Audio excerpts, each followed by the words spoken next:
मैंने आकृति अपने बेटे सुभाष की शादी करवा दी। ये लड़की हमारे सोच से भी ज्यादा अच्छी निकली। उसने मेरा और सुभाष का दिल ऐसे जीत लिया, मुझे तो लगता ही नहीं था वो बहू है। वह एक बेटी की तरह घर में रहती थी और मुझसे खाना भी बनवा लिया करती थी, और कभी उसे बुखार होता तो अपनी सेवा भी करवा लेती थी। आकृति का व्यवहार मेरे साथ एक माँ बेटी के जैसा था। आखिर वो मेरे इकलौते बेटे की बहू थी। वह बाहर बाजार भी जाया करती थी और घर में भी उसका उतना ही योगदान था। वह सुभाष के कपड़े की दुकान को भी चला लिया करती थी और मेरे मन को भी जीत लिया करती थी। वहीं पर वंदना बिल्कुल उसके अपोजिट थी। जब ये कहानी मिली तो हम हैरान रह गए, और हमें पता था कि जिसकी भी ये कहानी है उसकी किस्मत बहुत बुरी है, लेकिन इतना ज्यादा बुरा होगा इस बारे में पता ही नहीं था। ये कहानी हमें सीलमपुर से एक माँ ने भेजी है और ये उन्हीं की आप बीती कहानी है। चलिए अब उन्हीं के जुबानी सुनते हैं। उनका नाम अनीता है और कभी कभी बड़े तो बात कहते हैं वो बिल्कुल ठीक होती है, लेकिन हम लोग इस पर यकीन नहीं करते। मेरी जिंदगी की कहानी से भी आप लोगों को एक बहुत बड़ा अभ्यास मिलेगा, और मेरी उम्र इस वक्त करीब 60 साल की है। जिंदगी में बहुत कुछ देखा, सुख भी और दुख भी। मेरा पति कई साल पहले मुझे छोड़कर चला गया था। उसके बाद मैंने अपने बेटे को ही अपनी दुनिया समझ ली। उसकी पैदाइश के बाद मेरी जिंदगी का बस एक ही मकसद था, उसे खुश देखना था। मैंने अपनी जिंदगी की हर खुशी उसकी खुशियों में कुर्बान कर दी। ये माँ की मोहब्बत होती है जो अपने बच्चे की जरा सी मुस्कुराहट के लिए दुनिया की सबसे बड़ी कुर्बानी देने के लिए तैयार रहती है। मेरे लिए मेरे बेटे से ज्यादा कोई भी अहमियत नहीं रखता था। मेरे लिए मेरा बेटा अहम था और उसके बाद मेरे बेटे की खुशी। ऐसा कैसे हो सकता है जो माँ अपने बेटे से इतनी मोहब्बत करती हो उसकी खुशी से नफरत करेगा। जब मेरा बेटा जवान हुआ तो मेरी खुशियों का कोई ठिकाना न रहा। उसकी पढ़ाई पूरी हुई, फिर उसकी नौकरी लग गई। हर दिन भगवान से मैं प्रार्थना करती थी वह खुश रहे। उसकी जिंदगी में हर तरह की खुशियाँ, और माँ की प्रार्थनाएं कभी बेकार नहीं जाती। जल्दी ही उसकी जिंदगी में एक लड़की आई जिसका नाम वंदना था। मैंने उसे पहली नजर में पसंद कर लिया था। वह खूबसूरत थी और चंचल थी। सबसे बढ़कर मेरा बेटा उसे पसंद करके लाया था। अगर उसकी एक टांग भी नहीं होती और एक हाथ भी नहीं होता तब भी मैं उसे अपने बेटे के लिए पसंद कर लेती, क्योंकि मेरे बेटे ने मुझे कहा कि वो मेरी खुशी है और मैं उसको पसंद करता हूँ। ये बात 100% सही है, और बेशक आप उसे कहीं लिख कर रख लो। जिन लोगों को अपने बेटे से प्यार होता है उनको बहू कभी बुरी नहीं लगती, और जिनको अपने बेटे से प्यार ही ना होता हो उनकी बहू भी अच्छी नहीं लगती। इसी तरह जिन लोगों को अपनी बेटियों से प्यार होता है उनको दामाद भी अच्छे लगते हैं, और इसलिए नहीं कि उनके दामाद या उनकी बहू अच्छी होती है। हो सकता है कि वह लोग भी बुरे हों, लेकिन अपनी औलाद की खुशी और मोहब्बत में वे लोग उनके साथ भी गुजारा कर लेते हैं। शादी के दिन भी बड़े धूमधाम से मनाए गए। मैंने अपने बेटे की खुशियों के लिए हर मुमकिन कोशिश की। उसके चेहरे पर मुस्कुराहट देखकर मुझे लगता था कि मेरी जिंदगी की सारी ताकत उतर गई हो। शादी के बाद कुछ दिन तक तो सब कुछ बहुत अच्छा रहा। वंदना घर के कामों में भी मेरी मदद करती थी और अपने पति के साथ खुश नजर आती थी। मैंने उसे कभी किसी काम से नहीं रोका। वे लोग कब सोते कब उठते मैंने कभी नहीं कहा कि जल्दी उठा करो या जल्दी सो जाया करो। उनके कमरे में हंसी मजाक की आवाजें आती। वे घर में टीवी चलाते, फिल्में देखते। आधी आधी रात तक उनके कमरे से फिल्मों की आवाजें सुनने को मिलती, लेकिन मैंने कभी उनको नहीं रोका था। मैं एक आजाद ख्याल की औरत थी या नहीं ये तो मुझे नहीं पता था, लेकिन मैं उनकी खुशियों को नजर नहीं लगाना चाहती थी। इतना तो मुझे भी पता था कि शुरू के दिन ही होते हैं, क्योंकि प्यार मोहब्बत की और उसके बाद इंसान जिम्मेदारियों में पड़ जाते हैं। कभी कभी रिश्ते भी पीछे रह जाता है, इसलिए मैंने उनके किसी मामले में कोई दखल अंदाजी नहीं की। एक ऐसा मामला था जिसमें मुझे बोलना भी नहीं चाहिए था, लेकिन मैं नहीं बोली क्योंकि ये मेरे बेटे का और मेरी बहू का आपस का मामला था। अगर मेरे बेटे को कोई समस्या नहीं थी तो मुझे भी नहीं था। अभी तक तो हालात मेरे हाथ में थे और मैं उनको खराब करना नहीं चाहती थी। मेरे बेटे ने तो सुबह जाना था और शाम को वापस आना था। मैंने सारा दिन अपनी बहू के साथ गुजारना था, इसलिए मैं उसके साथ बहुत अच्छे तरीके से पेश आती थी ताकि हमारे बीच कोई मनमुटाव न आए जो बाद में कोई समस्या बन जाए। वह भी एक अच्छी लड़की लग रही थी। ऐसा भी नहीं था कि हर काम मुझसे पूछ कर किया करती थी। मेरे पाँव भी दबाया करती थी। शुरू में तो ये सब कुछ होता, लेकिन फिर भी इज्जत से पेश आती। इतना ही काफी था। लेकिन फिर जैसे जैसे वक्त गुजरता गया, मैंने वंदना के व्यवहार में एक अजीब सा बदलाव महसूस किया था। वह अक्सर अपने कमरे में बंद होकर मोबाइल फोन पर लंबी लंबी बातें करती थी। शुरू में मैंने सोचा कि शायद कोई दोस्त या रिश्तेदार है, लेकिन जब यह आदत रोज का बन गया तो मेरा दिल बेचैन होने लगा। मेरा बेटा नौकरी पर होता था और वंदना दिन भर घर में अकेली होती। पहले तो मैंने इस बात को नजरअंदाज किया। आखिरकार ये जवान लोग हैं और उनके अपने दोस्त होते हैं, अपनी दुनिया होती है। लेकिन जब मैंने देखा कि वो बाहर भी जाने लगी और अक्सर देर से वापस आती, तो मेरा दिल इस बारे में कुछ और ही कहानी बनाने लगा। मेरा बेटा जब घर से चला जाता था तो फिर वो घर में मेरे साथ अकेली रहती थी, और घर से मतलब सिर्फ घर का सामान या चार दीवारी नहीं, सबसे कीमती घर का सामान नहीं, सबसे कीमती चीज तो उसकी बीवी थी, जो हम सब की इज्जत थी। पता नहीं कहाँ चली जाती थी और बताती भी नहीं थी। और फिर ऐसा नहीं था कि वो कहीं चली जाती थी तो मैं सोचती थी कि पता नहीं किधर चली गई है। उसका जाने का अंदाज अलग होता था और फिर आने का अलग होता था। इतना ज्यादा तैयार होकर अपने माँ बाप के घर कौन जाता है, और इतने चुस्त कपड़े पहनती थी और खूबसूरत लगती थी, लेकिन सिर्फ मर्दों के लिए ही वह खूबसूरत थी। कोई औरत उसे देखती तो वो यही कहती, ऐसे कपड़े इस पर बिल्कुल अच्छे नहीं लग रहे। रोज रोज कौन अपने माँ बाप के घर जाता है, ऐसे में तो अपना दिल भी खराब हो जाता है, और इतनी खुशी से कोई भी नहीं जाता। साफ पता चलता था बाहर जा रही थी या फिर शॉपिंग करने, लेकिन शॉपिंग का नाम तो लेती थी, पर जब वापस आती थी तो हाथ में कोई चीज नहीं होती थी। एक दिन जब मेरा बेटा काम पर गया हुआ था, मैं वंदना को किसी आदमी के साथ घर के अंदर देखा तो मेरा दिल दहल गया। मैंने अपनी आंखों से ये सब कुछ देखा था, लेकिन इससे पहले कि मैं कुछ बोलती, अपनी बहू से कुछ पूछती, ये कौन है और कहाँ से आया था और यहाँ पर क्या कर रहा था, उसी वक्त घर के अंदर से गायब भी हो गया। मैंने अपनी बहू से इतना पूछा, घर में कोई आया था? अगर उसका दिल साफ होता तो वो कह देती, हाँ मेरा कोई दोस्त था या कजन था या मेरा कोई रिश्तेदार था। कुछ तो बोलती। उसने तो सीधा मना कर दिया, साफ मुकर गई, नहीं घर में तो कोई भी नहीं था। मैंने कहा कि तूने किसी को नहीं देखा घर में? तो कहने लगी कि मैंने किसी को नहीं देखा था, मैं तो किचन में खड़ी खाना बना रही थी। जब कहीं इतना साफ झूठ बोला जाता है, जिसको सफेद झूठ कहते हैं, कि मैं खुद अपनी आंखों से देखा और जब पूछा तो बिल्कुल मुकर गई, तो उसके पीछे भी कुछ बहुत बड़ी कहानी होती है। और हमेशा झूठ किसी बात को छुपाने के लिए ही बोला जाता है। वह लड़का कौन था मुझे नहीं पता था। जब हमारी बहू की शादी हुई तो उस टाइम उसके रिश्तेदार वगैरह आए थे, लेकिन ऐसे शादी में रिश्तेदारों की शक्ल कहाँ याद रहती है। हमारे घर का माहौल ऐसा नहीं था। अगर उसका कोई कजन भी आता तो हम ये नहीं कहते कि वो क्यों आया है और अकेला क्यों आया है, तुम्हारे कमरे में क्यों बैठा था। हम लोग ऐसे नहीं थे। अगर वह कहती कि मेरा कोई दोस्त था, तब भी मैं ये बात उसके पति को नहीं बताती, यानी अपने बेटे को नहीं बताती। लेकिन मैं उसे इतना जरूर कहती कि बेटा शादी के बाद मर्दों से दोस्ती नहीं रखती। लेकिन उसने तो साफ मना कर दिया और झूठ बोल दिया कि कोई आया ही नहीं था। ये वह पल था जब मुझे यकीन हो गया कि मेरी बहू के किरदार में जरूर कोई झोल है।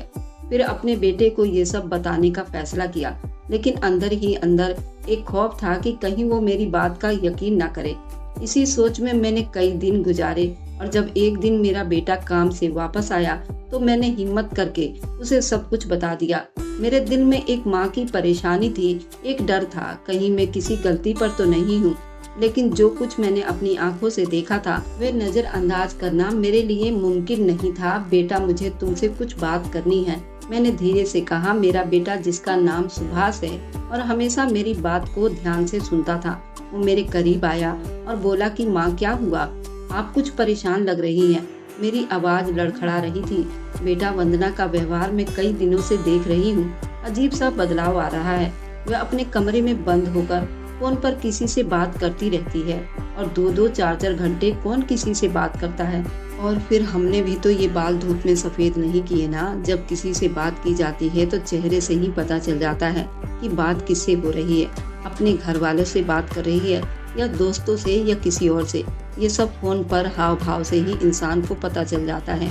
देख, मेरी बात का बुरा ना मानना, अगर वह तेरी पत्नी है तो वो मेरी बहू भी है। मेरी भी तो कुछ लगती है, इस घर की इज्जत है। लेकिन मैं तुझे ये सब कुछ बहुत भारी दिल के साथ बता रही हूँ और असल बात ये है कि जब मैं थोड़ा सा रुक गई तो मेरे बेटे ने कहा, क्या बात है? वह भी परेशान हो गया था क्योंकि उसको भी इस बात की समझ आ रही थी। आधी बात तो मैं उसको बता चुकी थी और बाकी के बात भी मैं बता देना चाहती थी कि मैंने किसी को कमरे में देखा था और कोई मर्द था। मैंने कहा कि फोन पर बात करना भी अजीब था, पर ये भी जान ले कि आज तो मैंने उसे किसी मर्द के साथ घर में देखा। मेरी आंखों में आंसू भर आए। ये सुनकर सुभाष का चेहरा गुस्से में लाल हो गया। मेरी बात सुनकर हैरान हुआ, लेकिन फिर उसने एक गहरी सांस ली। बोला, माँ, आपको जरूर कोई गलतफहमी हुई है। वंदना ऐसी नहीं हो सकती। वो मेरी पत्नी है और मैं उस पर पूरा भरोसा करता हूँ। उसको ये सोचना चाहिए था, अगर मुझे गलतफहमी हुई होती या फिर मुझे कोई वहम हुआ होता। मुझे अपनी उम्र का भी तो लिहाज था। मैंने कोई जागती आंखों से सपना देखा होता, मैं उसके सामने ये बात नहीं रखती। मैं क्यों उसको ऐसा कहती? मुझे यकीन था, तभी तो मैंने उसे ये सब कुछ बताया था। मेरा दिल टूट गया। मैंने उसी वक्त अपने बेटे से कहा कि मैं झूठ नहीं बोल रही हूँ। मैंने अपनी आंखों से देखा है, वह किसी गैर मर्द को घर में लाती है और ये बात तुम्हारे लिए बहुत जरूरी है कि तुम इस बात को थोड़ी गंभीरता से ले लो। सुभाष ने मेरी बात को हल्के में ले लिया। वंदना के प्यार में इतना गुण था कि मेरी बात को झूठा समझने लगा। वह बोला कि माँ, मैं जानता हूँ कि आप वंदना से मोहब्बत नहीं करती, आप उससे खुश नहीं हैं और इसलिए आप ये बातें कर रही हैं। ये सुनकर मेरे दिल पर जैसे किसी ने छुरी चला दी हो। एक माँ के लिए इससे बड़ा दुख और क्या हो सकता था कि उसका अपना बेटा, जिसे उसने मोहब्बत से पाला था, उस पर भरोसा करने के बजाय अपनी पत्नी के झूठ पर यकीन करे। उस दौरान वंदना भी कमरे में आ गई और उसका चेहरा मासूम बना हुआ था, लेकिन मेरी नजर में उसका किरदार ठीक नहीं था। वह औरत जो मेरे बेटे को बर्बाद कर रही थी। क्या हुआ? वंदना ने मुस्कुराते हुए पूछा। वह जानती थी कि मैं क्या बात करने वाली हूँ, लेकिन उसके चेहरे पर कोई फिक्र ना थी। मैंने थोड़ा गुस्से में होकर कहा, तूने आज जो कुछ किया वो मैंने अपनी आंखों से देखा है। अब तुम्हारे झूठे चेहरे को मैं बर्दाश्त नहीं कर सकती। वंदना ने जल्दी से अपने अंदर एक मासूम किरदार का झूठा नाटक किया। आखिर क्या बात हुई? मुझे भी तो कुछ पता चले कि मैंने क्या किया है। मैं तो किचन में खड़ी आप दोनों के लिए रात का खाना बना रही थी, लेकिन कमरे से आप लोगों के लड़ने झगड़ने की आवाज सुनकर इस तरफ आ गई हूँ। देखूं तो सही क्या हुआ है। वह इस तरह से भोली बन रही थी जैसे कि दुनिया में सबसे इकलौती मासूम औरत वही है। मैंने कहा कि आज तुम्हारे कमरे में कोई था और सारा कुछ बता दिया। मैंने देख लिया था और मैं अपने बेटे को यही बता रही थी, लेकिन वह यकीन नहीं कर रहा था। तो वंदना ने ऐसी शक्ल बना ली जैसे उसके ऊपर बहुत बड़ा इल्जाम लगा दिया है। कहने लगी कि ऐसा कुछ नहीं था, आपकी माँ बूढ़ी हो गई है, उनको तो कुछ और ही दिखाई देता है। वो मेरी बदहवासियों के किस्से सुनाने लगी। कल उन्होंने दोपहर का खाना खा लिया था। जब मैंने कहा कि बर्तन उठाने आई हूँ तो कहने लगी कि मैंने अभी खाना ही नहीं खाया, जबकि खाना खा चुकी थी। अपनी चीजें भी जगह जगह रखकर भूल जाती हैं और रात को तो उनको कहीं से आवाज भी आ रही थी, लेकिन जब बाहर गई तो कोई भी नहीं था। जब मेरे बेटे ने मेरी तरफ देखा तो मैंने कहा कि हाँ, ये सब कुछ हुआ था, लेकिन मैंने उसके कमरे में किसी आदमी को देखा था। वह कहने लगी कि ठीक है, फिर मैं आपको कसम देती हूँ, कसम से बड़ी तो कोई चीज नहीं होती ना। वह गीता जैसे पवित्र किताब पर हाथ रखने के लिए लपकी थी। मेरे बेटे के दिमाग में ये बात बैठ गई थी, शायद मुझसे गलतफहमी हुई है, इसलिए उसने कहा कोई जरूरत नहीं कसम खाने की। मेरी मम्मी को कोई गलतफहमी हुई होगी, फिर दोबारा इस बारे में कोई बात न सुनो। मैंने अब दोनों को देख लिया है, आप दोनों की बात सुन ली है, अब इस बारे में कोई बात नहीं होगी। वंदना, जाओ जाकर मेरे लिए खाना लगाओ। उसने अपनी तरफ से बात ही खत्म कर दी, लेकिन था वह गुस्से में। मेरी बहू ने मुझे अजीब नजरों से देखा और कहने लगी कि मैं तो आपको बड़ा मासूम समझ रही थी, लेकिन आप तो मासूम नहीं हैं। आपने मेरे खिलाफ मेरे पति को भड़काने का काम किया है और आपको पता होना चाहिए जीत मेरी होगी, आपकी नहीं। ये सुनकर मेरी आंखें फटी की फटी रह गई। मुझे किसी के साथ कोई जंग नहीं करनी थी और मैं तो एक माँ थी। अगर वो मेरा बेटा था तो ये भी तो मेरी बेटी जैसी थी, और अगर ये कोई गलत काम कर रही थी तो मैं उसको माफ भी तो कर सकती थी। लेकिन इसका मतलब यही था ये गलती पर थी, और असल में इसने मैदान में आकर ये जाहिर कर दिया कि मैं ही गलती कर रही हूँ। अब जो करना है कर लो। हंसती हंसती बाहर चली गई, जैसे उसे इस बात की खुशी हुई है मेरे बेटे ने उसका साथ दिया, पर कहते हैं ना कि जहाँ एक बार चोरी होती है, वहाँ बार बार जरूर होती है। यहाँ पर भी यही होने वाला था। अब उसको पता चल गया था कि मुझे उसके बारे में पता चल गया है, इसलिए जो काम वो पहले मेरा कर दिया करती थी, अब वो मेरा काम भी नहीं करती थी। मेरे कपड़े इस्त्री ना करती, मेरे लिए खाना नहीं बनाती, नाश्ता भी ना बनाती। लेकिन जब मैं शिकायत करती तो कहती, मैंने तो कर दिए थे, लगता है आप भूल गई हैं। और उनकी याददाश्त भी बहुत ज्यादा कमजोर हो गई है। वो मेरे बेटे के दिमाग में यही बात डालना चाहती थी कि मैं पागल हो चुकी हूँ और मुझे किसी बारे में पता ही नहीं। मैं सब कुछ भूल जाती हूँ और मुझे नहीं पता होता कि कौन सी चीज कहाँ पर पड़ी है। और मेरे बेटे ने भी मुझे कहा कि आपके साथ भी तो अच्छा नहीं हुआ, पापा भी इस दुनिया में नहीं है और वे आपके साथ अच्छा व्यवहार नहीं करते थे, मेरे साथ अच्छे तरीके से नहीं रहते थे। और ये बात मेरी औलाद को भी पता थी, उसने कैद करके रखा था। इसलिए तो जब मेरी जिंदगी में मेरा बेटा आया तो मैं बहुत खुश हुई थी और मैंने कसम खाई थी, इसको उसके बाप की तरह नहीं बनाऊंगी और औरत की इज्जत करने वाला मैं अपने पति जैसा तो बिल्कुल भी नहीं बनने दूंगी। अगर मेरे साथ कोई समस्या हुआ तो कल को मेरा बेटा मेरे साथ तो खड़ा होगा ना और मेरा ख्याल रखेगा। इसलिए तो मैं अपने बेटे को इतना प्यार किया और अपनी सारी खुशियों में अपने बेटे के अंदर ही देखने लगी। ऐसा ही होता है ना कि जब औरत शादी करके आती है तो उसके लिए उसका सब कुछ उसका पति ही होता है, लेकिन जब उसे अपने पति से मोहब्बत नहीं मिलती तो फिर वह अपना ध्यान औलाद की तरफ लगा लेती है। और मुझे तो भगवान ने एक ही बेटा दिया था, मैंने तो उसके इतने जतन किए थे, उसे दिलो जान से चाहा था। और अब बार बार कोई बात होती तो वो मुझे मेरे बेटे के सामने झूठा साबित करती थी, इसलिए मैं चुप हो जाती थी। लेकिन एक दिन फिर ऐसा हुआ, मैंने उसके कमरे में किसी को बैठे हुए देखा। इस बार मैंने उस आदमी को बिल्कुल साफ साफ देख लिया था और वह मेरी बहू का हाथ पकड़े बैठा हुआ था, बिल्कुल ऐसे जैसे पति ही अपनी पत्नी का हाथ पकड़ सकता है। मेरी आंखों में आंसू भर आए, क्योंकि मेरा बेटा बदकिस्मत था, उसकी पत्नी का किरदार ठीक नहीं था और वह उसके साथ धोखा कर रही थी। ये कोई आम बात नहीं थी, मेरे बेटे की किस्मत बुरी थी और इसलिए मेरी आंखों में आंसू आए थे, क्योंकि मैंने हमेशा उसकी एक सीता जैसी पत्नी मिले ये प्रार्थना भगवान से की थी। प्रार्थना सिर्फ बेटे के लिए नहीं, बेटियों के लिए भी करनी चाहिए। मैं भी अपने बेटे के अच्छे किस्मत के लिए प्रार्थना करती थी, लेकिन अब ये सब कुछ हो गया। काफी दिनों से वो मुझे मेरे बेटे के सामने झूठा साबित करने पर तुली रहती थी और आज मैंने अपने बेटे के सामने फिर से अदालत लगाने का फैसला किया। मैंने सोच लिया, अगर वो मुझे झूठा साबित करेगी तो मैं भी तो गीता की कसम खा लूंगी, क्योंकि मैं झूठी नहीं हूँ। और अगर वह गीता की कसम उठाती है तो उसको भी तो पता होना चाहिए गीता की झूठी कसम खाने में कितना बड़ा पाप होता है। मैंने अपने बेटे को अपने कमरे में बुला लिया और कहा, बड़ी जरूरी बात करनी है। बिल्कुल उसी दिन जैसा माहौल था जैसे उस दिन बुलाया था, पर वह आकर बैठ गया और फिर मैंने उसे सब कुछ बताया कि मैंने देखा है उस लड़के को, उस लड़के का हुलिया भी बताया। मेरे बेटे ने ऐसी गहरी सांस ली जैसे फिर से ये सोच रहा हो कि मैं कोई तमाशा कर रही हूँ, मुझे कोई सपना आया हो जिसको मैं हकीकत समझ रही थी। मैंने कहा कि बेटा मेरी बात सुनो। उसने कहा ठीक है, फिर वंदना को बुला लाता हूँ। उसने वंदना को बुलाया और बड़े तरीके से बात पूछी कि कोई आया था क्या घर में। वह तो साफ मुंह कर गई। मैंने कहा आया था, मैंने उसे टाइम भी बताया। वह इस टाइम वंदना के कमरे में बैठा था। फिर वह थोड़ी घबरा गई और फिर अचानक से आंसू बहाने लगी। फिर बात वही आ गई कि तुम दोनों में से सच्चा कौन है कैसे पता चलेगा। मेरे बेटे ने कहा कि मैं किसके बात का यकीन करूं, अपनी पत्नी की बात का या अपनी माँ की बात का। अब तुम लोगों को अपनी सच्चाई खुद साबित करनी होगी। उसने गीता जैसी पवित्र किताब को उठा लिया और कहा, मैं कसम खाकर कहती हूँ कि मैंने कुछ गलत नहीं किया, मैं बेकसूर हूँ। जो कुछ माँ जी कह रही है वह झूठ है। मेरी तो जान सी रुक गई। वंदना ने गीता जैसे पवित्र किताब की झूठी कसम खाई थी और ऐसे पवित्र किताब को अपने दिमाग के लिए इस्तेमाल किया। और ये पल था जब मैंने उसे दिल से श्राप दिया था, भगवान से कोई बात छुपा नहीं। और इस किताब की कसम सिर्फ इंसाफ के लिए खाई जाती है। वह जानता है कि तुम झूठ बोल रहे हो। तुमने गीता जैसे पवित्र किताब को बीच में लाकर झूठ बोला। अब तुम्हें इसका खामियाजा भुगतना पड़ेगा। सुभाष ने मेरी तरफ खा जाने वाली नजरों से देखा, कहा कि माँ बस बहुत हो गया, आपका व्यवहार ठीक नहीं है। वंदना मेरी पत्नी है और मैं उस पर भरोसा करता हूँ।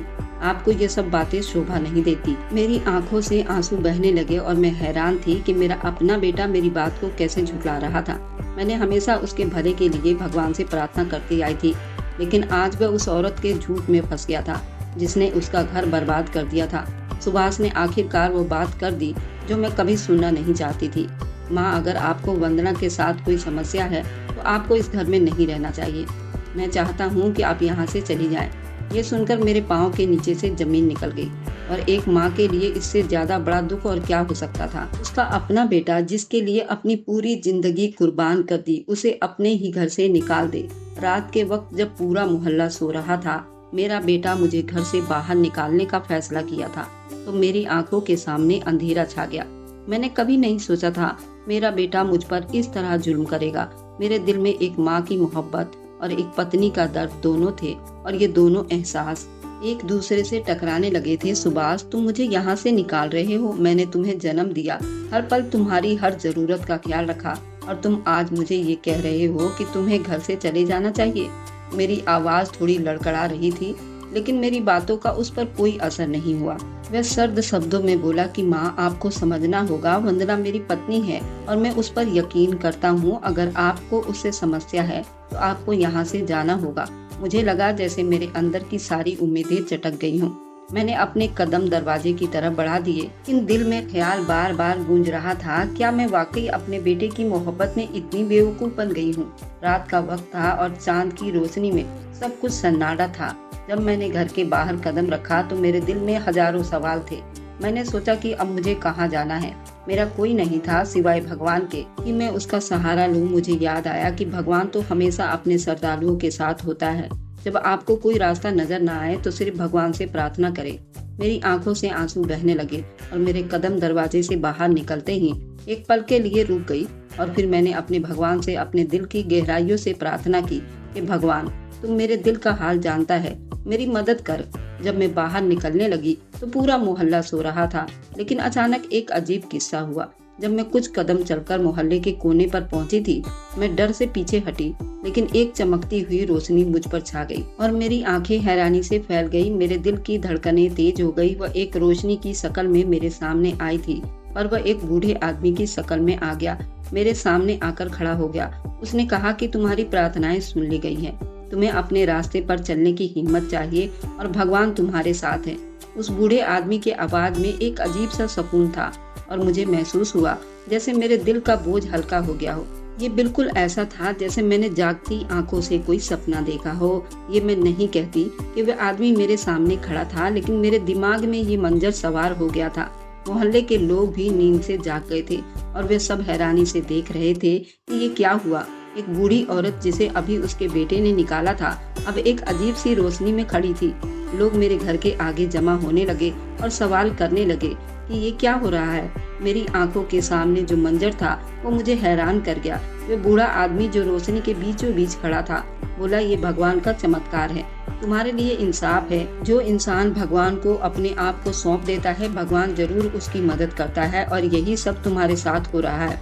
और तुम्हें किसी से भी डरने की जरूरत नहीं है, क्योंकि आपका कर्तव्य हमेशा आपके साथ रहता है। की बातों ने मेरे दिल में भरोसा नहीं, उम्मीद जगा दी। मोहल्ले वाले मेरी तरफ आने लगे और कुछ लोग बोलने लगे, माँ, हम आपके साथ हैं। वंदना ने जो किया वह गलत है, हमें सच्चाई का साथ देना होगा। याद रखो, सच्चाई कभी छुपती नहीं। भगवान हमेशा अपने श्रद्धालु के साथ होता है और उनके लिए रास्ते खोलता है। वंदना को अपनी झूठ का खामियाजा भुगतना होगा, और ये सुनकर मेरे दिल को सुकून मिला। मैंने महसूस किया ये एक बड़ा इम्तिहान था और भगवान ने मुझे इस इम्तिहान में अकेला नहीं छोड़ा। मुझे यकीन हो गया जो भी हो मैं अपनी सच्चाई पर कायम रहूंगी और भगवान मेरी मदद करेगा। जब वो रोशनी और वह बूढ़ा आदमी बिल्कुल ही गायब हो गया तो मोहल्ले के लोग हैरान परेशान थे। उन्होंने देखा कि मैं एक नई हिम्मत के साथ खड़ी हूँ और मेरा चेहरा सुकून से भर गया है। मैंने दिल ही दिल में भगवान का धन्यवाद किया कि उसने मुझे एक शक्ति दी। किसी ने कहा कि ये बाबा तो बहुत पहुँचे हुए इंसान थे, सिर्फ लोगों ने उनके बारे में सुना था, किसी ने देखा नहीं था, लेकिन लगता है कि आज वे अपने रूप में प्रकट हो गए हैं और आपके लिए उन्होंने टाइम निकाला। इसका मतलब कि आप गलती पर नहीं हैं। आप आधी रात को घर से बाहर क्यों जा रही हैं? क्या हुआ? वह सभी मुझसे पूछने लगे। मेरी मदद को तैयार थे। ये कोई पहुंचे हुए बाबा जी थे जिनके लिए यहाँ मोहल्ले में पंडाल सजाया गया था। ये आएंगे और सबके लिए प्रार्थना करेंगे, लेकिन समय पर पहुंच नहीं पाए थे। मोहल्ले वालों के चेहरे पर हैरानी और शक था। वे सब जानना चाहते थे कि उस रात वाकई क्या हुआ था।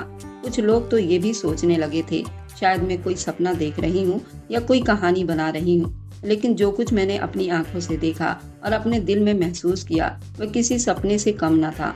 शायद भगवान ने मेरी परीक्षा ली थी और मैं उस इम्तिहान को पूरे दिल से स्वीकार कर लिया था। रात का वक्त था, लेकिन मोहल्ले के लोग मेरे आसपास जमा हो चुके थे। उनकी नजरें मुझ पर थी, जैसे वो मुझसे कुछ सुनना चाहते हों। किसी के होंठ पर हल्की सी मुस्कुराहट थी, कोई हैरानी से मुझे देख रहा था। माँ, क्या हुआ? एक नौजवान लड़की ने पूछा, जो मेरे पड़ोस में रहती थी। मैंने गहरा सांस लिया, कहा कि बेटी, जो कुछ तुमने देखा वह सिर्फ भगवान का चमत्कार था। मैं तो बस एक बेबस माँ हूँ जिसने अपने बेटे के लिए भगवान से प्रार्थना की थी, लेकिन मेरा बेटा अपनी पत्नी के झूठ में आ गया। वंदना ने गीता जैसे पवित्र किताब की झूठी कसम खाई थी, झूठ बोला और उसका बदला भगवान ने ले लिया है। मोहल्ले वाले हैरान थे। कुछ लोग मेरे पास आए और मेरी हिम्मत बढ़ाने लगे। एक औरत जो मेरे बिल्कुल पास खड़ी थी कहने लगी कि माँ जी, हमने वंदना को भी देखा है, वह ऐसे ही है और आपको बिल्कुल फिक्र करने की जरूरत नहीं है। आप सच्चाई पर हैं और भगवान आपके साथ हैं। मेरी आंखों में आंसू आ गए, लेकिन ये आंसू दुख के नहीं थे बल्कि सुकून के थे। मैंने महसूस किया कि भगवान ने मेरी सच्चाई का साथ दिया और मोहल्ले के लोग भी अब मेरी हिमायत कर रहे थे। अगले दिन ये किस्सा पूरे मोहल्ले में मशहूर हो चुका था। हर कोई बात कर रहा था किस तरह एक बूढ़ी माँ को घर से निकाल दिया गया और किस तरह भगवान ने उनकी मदद की। वंदना का किरदार अच्छा नहीं था और झूठे वादों का पर्दाफाश हो चुका था। लोग अब उसके बारे में बातें करने लगे। वह जो कल तक अपने आप को मासूम बना लेती थी, अब उसकी हकीकत सबके सामने थी। मेरे बेटे को मोहल्ले के लोगों ने रोक रोक कर कहा कि आपके घर में तो एक आदमी आता है तो दूसरा जाता है। आपकी माँ को पता नहीं चलता होगा, लेकिन हमें पता था। फिर भी हम चुप थे। हमने कहा कि ये आपका पर्सनल मामला होगा, इसलिए हम लोग नहीं बोलते थे। लेकिन आपने अपनी माँ को आधी रात को घर से निकाल कर अच्छा नहीं किया। लेकिन मेरे लिए ये सब कुछ इतना आसान नहीं था। मैंने अपने बेटे से बहुत मोहब्बत की थी और उसका व्यवहार मुझे अंदर से तोड़ चुका था। मैंने सोचा कि शायद सुभाष कभी न कभी तो मेरी बात का यकीन करेगा, लेकिन अभी तक उसकी आंखों पर पर्दा था। मोहल्ले के बूढ़े लोगों ने ये फैसला किया कि वह सुभाष से बात करेंगे। वो मेरे हक में खड़े हो गए और फैसला किया कि सुभाष को उसकी पत्नी की हकीकत बतानी चाहिए। वह मेरे बेटे के पास गए, पर जब सुभाष ने उनकी बातें सुनी, उसके चेहरे पर शक के असर दिखाई दिए। सुभाष, हमने अक्सर वंदना को गैर मर्दों के साथ देखा है। तुम्हारी माँ सच बोल रही है और तुम्हें उनकी बात सुननी चाहिए। वंदना तुम्हें धोखे दे रही है और ये बात तुम्हें खुद देखनी चाहिए। सुभाष का चेहरा बिल्कुल पीला पड़ गया। उसे पहली बार एहसास हुआ कि शायद वह गलत था, लेकिन वह अभी भी वंदना के प्यार में पागल था। अगले कुछ दिनों में सुभाष ने वंदना पर नजर रखना शुरू कर दिया। एक दिन जब वो अचानक जल्दी घर आया, उसने वंदना को एक गैर मर्द के साथ देखा। उसका दिल टूट गया। वह इंसान जिस पर उसने सबसे ज्यादा भरोसा किया था, वही उसको धोखे दे रही थी। सुभाष को अपनी माँ की बातों पर यकीन आ गया, लेकिन अब तो वक्त गुजर चुका था। सुभाष की दुनिया जैसे अंधेरे में डूब चुकी थी। उसके सामने वंदना की हकीकत खुल चुकी थी, लेकिन अब वो अपनी बेवकूफ़ी और माँ की बात को झुठलाने पर शर्मिंदा था। वह वंदना की मोहब्बत में अंधा हो चुका था और उसे अंधी मोहब्बत की वजह से उसने अपनी माँ को रात के टाइम घर से निकाल दिया था। अब जबकि हकीकत उसके सामने खुल गई थी, वह खुद को कोसने लगा था। सुभाष चुपचाप अपने कमरे में बैठा था। उसके दिमाग में एक ही बात तांडव कर रही थी, मैंने अपनी माँ की बातों पर यकीन क्यों नहीं किया। वह याद कर रहा था किस तरह उसकी माँ ने उसे बार बार सच्चाई बताने की कोशिश की थी, लेकिन वंदना की झूठी कस्मों ने उसे अंधा कर दिया था। अगली सुबह सुभाष ने वंदना का सामना करने का फैसला किया था। उसके सामने आया और उसकी आंखों में सवाल थे और दिल में गुस्सा। वंदना, मैंने कल तुम्हें अपनी आंखों से देखा था, अब तुम झूठ नहीं बोल सकती। मैंने अपनी माँ की बातों को झुठलाया था, लेकिन आज मुझे हकीकत का पता चल चुका था। तुमने मुझे धोखा दिया और मेरी माँ को इस घर से निकाल दिया है। सुभाष की आवाज गुस्से से भरा हुआ था। जो हमेशा चालाकी से हर बात का जवाब देती थी, इस बार भी अपने झूठ और मकारी का जाल फैलाने लगी। मेरे सामने आकर बड़ी मासूमियत से बोली कि सुभाष, तुम्हें गलत फहमी हुई है। वह आदमी मेरा दोस्त था और मैं तुमसे कुछ छुपाने की कोशिश नहीं कर रही थी। माँ जी ने तो हमेशा मुझसे नफरत की और तुम्हें मालूम है कि वह शुरू से ही हमारे रिश्ते के खिलाफ थी। सुभाष का चेहरा गुस्से से लाल हो गया। दोस्त, तुमने झूठ बोलकर गीता जैसे पवित्र किताब की कसम खाई थी कि तुम्हारी नीयत साफ है, और मेरी माँ को झूठा साबित करने की कोशिश की तुमने। मुझे अंधेरे में रखा, मेरी माँ को बदनाम किया। वंदना का चेहरा एक पल के लिए सख्त हुआ, लेकिन फिर उसने अपनी चालाकी से अपने शब्दों पर गौर किया और अपने शब्दों को मोम करते हुए कहा कि सुभाष, मैंने ये सब तुम्हारे लिए किया था। मैं चाहती थी हम दोनों खुश रहें। तुम्हारी माँ हमारे बीच हमेशा जहर घोलती रही। मैंने ये सब इसलिए किया ताकि तुम्हारे साथ मेरा रिश्ता और भी मजबूत हो। सुभाष वंदना के झूठ से तंग आ चुका था। उसका दिल वंदना की चालाकी को समझता था। नहीं वंदना, तुमने मुझे कभी मोहब्बत नहीं दी। तुमने बस अपने फायदे के लिए झूठ बोला और मेरी माँ को घर से निकालने का रास्ता ढूंढा। तुम्हारा किरदार एक जालिम बहू का है, जिसने एक माँ की प्रार्थनाओं और मोहब्बत का मजाक उड़ाया। वंदना अब अपने रंग बदलने लगी। उसका चेहरा जो पहले मासूमियत में बदला हुआ था, अब एक जालिम औरत की तरह नजर आने लगी। हाँ, मैंने तुम्हें धोखा दिया। मैंने तुम्हारी माँ को घर से निकाल दिया। क्यों, वह मेरे रास्ते का कांटा थी। मैंने जो कुछ किया वह अपने फायदे के लिए किया। तुम्हें कभी उसकी परवाह नहीं थी मैं क्या चाहती हूँ। सुभाष का दिल फटने लगा और वह अपनी पत्नी की असलियत को पूरी तरह समझ चुका था। उसने वंदना से कहा, अब तुम्हारे लिए इस घर में कोई जगह नहीं। मैंने अपनी माँ के साथ जो किया उसका पछतावा मुझे हमेशा रहेगा, लेकिन अब तुम्हारी जगह इस घर में नहीं हो सकती। सुभाष ने ये फैसला कर लिया था, लेकिन वह सच जान चुका था। वंदना के जुल्म और चालाकी का पर्दाफाश हो चुका था और अब वह उसके झूठे चेहरे को देखने के लिए तैयार नहीं था। सुभाष, क्या तुम सच मुझे छोड़ने का सोच रहे हो? वंदना ने एक जोरदार आवाज में कहा, जैसा उसका गुस्सा उभर आया हो। तुम मेरे बगैर नहीं रह सकते, समझे? मैंने तुम्हारे लिए हर चीज कुर्बान कर दी। कुर्बानी? तुमने सिर्फ अपने फायदे के लिए दूसरों को नुकसान पहुंचाया है। तुमने मेरी माँ की जिंदगी बर्बाद की और अब तुम मुझसे मोहब्बत की बात कर रही हो। वंदना ने अपने चेहरे पर एक चालाकी सी मुस्कुराहट सजा ली। ठीक है, अगर तुम मुझे छोड़ने का फैसला कर रहे हो तो मैं भी तुम्हें नहीं रोकूंगी, लेकिन याद रखो तुम्हारे बगैर मेरी जिंदगी का कोई मतलब नहीं रहेगा। सुभाष ने उसकी धमकियों को नजरअंदाज करते हुए कहा, मेरी जिंदगी का मतलब अब तुम नहीं हो, बल्कि मेरी माँ की इज्जत और मोहब्बत है। तुमने खुद को मेरे सामने बेनकाब कर दिया। वह पल सुभाष की बहुत सख्त था। उसने अपने दिल की गहराइयों से महसूस किया उसकी माँ की मोहब्बत हमेशा हकीकत थी, जबकि वंदना की मोहब्बत बस एक झूठ का पर्दा थी। उसने कमरे से बाहर निकलने का इरादा किया। जब सुभाष बाहर निकला तो उसके दिल में एक नई सोच पैदा हो चुकी थी। उसने सोचा कि वह अपनी माँ के पास जाएगा और उनसे माफी मांगेगा। वह जानता था कि उसने अपनी माँ के साथ जुल्म किया था, लेकिन अब वो उसकी मोहब्बत को दोबारा पाने के लिए तैयार था। मोहल्ले के लोग अभी भी उस किस्से के बारे में बात कर रहे थे और जब सुभाष अपनी माँ को देखा, उसकी आंखों में बहुत पछतावा था। वह अपनी माँ की तरफ बढ़ा और उसके कदमों में गिरकर बोला, माँ, मुझे माफ कर दो। मैंने तुम पर यकीन नहीं किया। मैंने वंदना की बातों पर ज्यादा यकीन किया, तुम्हारी मोहब्बत को नजरअंदाज कर दिया। मैंने अपने बेटे को उठाते हुए कहा, बेटा, मैंने तुम्हें कभी नहीं छोड़ा और माँ की मोहब्बत हमेशा बेगर्ज होती है। मैं जानती थी कि तुम उसके झूठे जाल में फंस गए हो, लेकिन मेरे भगवान ने मुझे रास्ता दिखाया। सुभाष की आंखें आंसुओं से भर गए। उसने अपनी माँ के हाथों को थामकर कहा कि मैं वादा करता हूँ अब कभी तुम्हारे साथ बेवफाई नहीं करूँगा। वंदना ने जो कुछ किया उसका भुगतान उसको भुगतना पड़ेगा। मोहल्ले के लोगों ने जो उस बात को सुन रहे थे, उन्होंने सुभाष के तरफ से बोले और बूढ़ों ने कहा कि अब वक्त है कि तुम अपनी माँ के साथ खड़े रहो और उसके साथ इंसाफ करो। वंदना, जो कुछ किया है वो माफी के लायक नहीं। मैंने अपने बेटे सुभाष को तसल्ली दी और हम सबको अपने भगवान पर भरोसा करना चाहिए। सच की हमेशा जीत होती है, देर से होती है पर दुरुस्त होती है। भगवान जरूर श्रद्धालुओं को अपने शरण में रखता है। जब सुभाष ने वंदना के हकीकत के बारे में अपने दोस्तों को बताया तो वह भी उसके साथ खड़े हो गए। उन्होंने सुभाष के तरफ से ही बोला और फैसला किया कि अब वह वंदना को अपने घर में नहीं रहने देंगे। कुछ दिन के बाद सुभाष ने वंदना के परिवार वालों को सामने बिठाया। तुमने मेरे साथ जो किया वह बर्दाश्त करने के काबिल नहीं। अब मैं तुम्हें यहाँ से निकाल रहा हूँ और तुम्हारा मेरे साथ कोई संबंध नहीं। वंदना ने अपने चेहरे पर गुस्सा और मासूमी को छुपाते हुए कहा कि ठीक है, तुम मुझसे कुछ भी ले लो, लेकिन मैं कभी भी तुम्हें भूल नहीं सकूंगी। ये तुम्हारा फैसला है, लेकिन मुझे मालूम है तुम्हारी जिंदगी में अब मेरे बगैर कैसे गुजारा होगा। सुभाष ने सर्द शब्दों में कहा।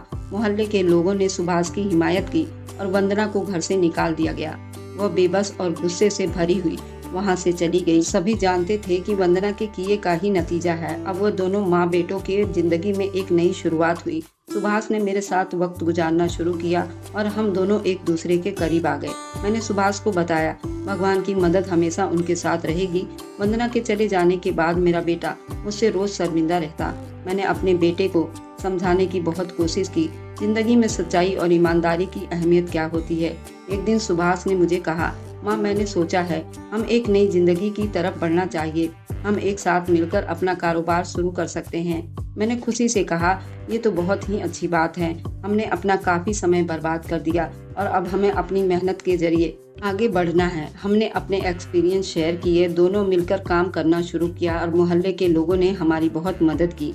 हमने पूरे मोहल्ले की दावत की। हमने एक कपड़े की दुकान खोली। हमारी दुकान देखते ही देखते दिन दुगनी रात चौगनी कमाई करनी शुरू कर दी। इसी तरह एक दिन मेरे दुकान पे मेरी सहेली आई। उसने अपनी बेटी के लिए मेरे बेटे का रिश्ता मांग लिया। हम दोनों माँ बेटे का मुंह तो पहले से ही जला हुआ था। अब जल्दी किसी पर भरोसा करना हमारे बस की बात नहीं थी, लेकिन जब मैं उसकी लड़की को देखा तो यकीन आ गया कि वाकई ये लड़की बहुत संस्कारी थी और भगवान को मानने वाली थी और भगवान पर बहुत विश्वास करती थी। पूजा किए बिना कभी पानी ना पीती थी। जब मैं अपने बेटे सुभाष से बात की तो वह बहुत ज्यादा उदास हो गया। उसने कहा कि माँ, मैं अब किसी लड़की पर भरोसा नहीं कर सकता। मैंने पहले ही आपका बहुत दिल दुखाया है। अगर आपको ये लड़की पसंद है तो बेशक मेरी शादी करवा दो, लेकिन अब मुझे रत्ती बराबर भी किसी लड़की पर विश्वास नहीं रह गया, क्योंकि वंदना ने मेरे साथ बहुत बड़ा विश्वासघात किया है और वह घाव मेरे शरीर में बहुत गहरा है। मेरा घाव इतना जल्दी अभी नहीं भर पाएगा। फिर मैंने अपने बेटे को बहुत समझाने की कोशिश की। हर इंसान एक जैसा नहीं होता। मैं भी वंदना को अपनी बेटी जैसा माना था और शायद मैं उसकी गलतियों को माफ भी कर देती, लेकिन उसने तो एक माँ बेटे जैसे पवित्र रिश्ते को ही तोड़ना चाहा। मुझे पता है कि तुझे बहुत तकलीफ है, लेकिन ये जीवन है, हमें जीना ही पड़ेगा और ऐसे लोगों से तो सामना होता रहेगा। अगर दुनिया में सही इंसान भी हैं तो बुरे इंसान भी हैं। क्या उसकी वजह से हम जीना छोड़ देंगे? नहीं बेटा, हम अपने आप को संभालेंगे और तुम्हें अपने जीवन में आगे बढ़ना चाहिए। अगर आपको आज की कहानी पसंद आई है तो वीडियो को जरूर लाइक कीजिएगा और अपने दोस्तों के साथ शेयर भी कीजिएगा। और हाँ, अगर आपने अभी तक हमारे चैनल को सब्सक्राइब नहीं किया है तो जरूर सब्सक्राइब कर लें। मिलते हैं हम अपनी कल की एक और नई दिलचस्प कहानी के साथ। मुझ पर सदा अपना प्यार और स्नेह बनाए रखें। सभी को मेरा प्यार भरा नमस्कार दोस्तों।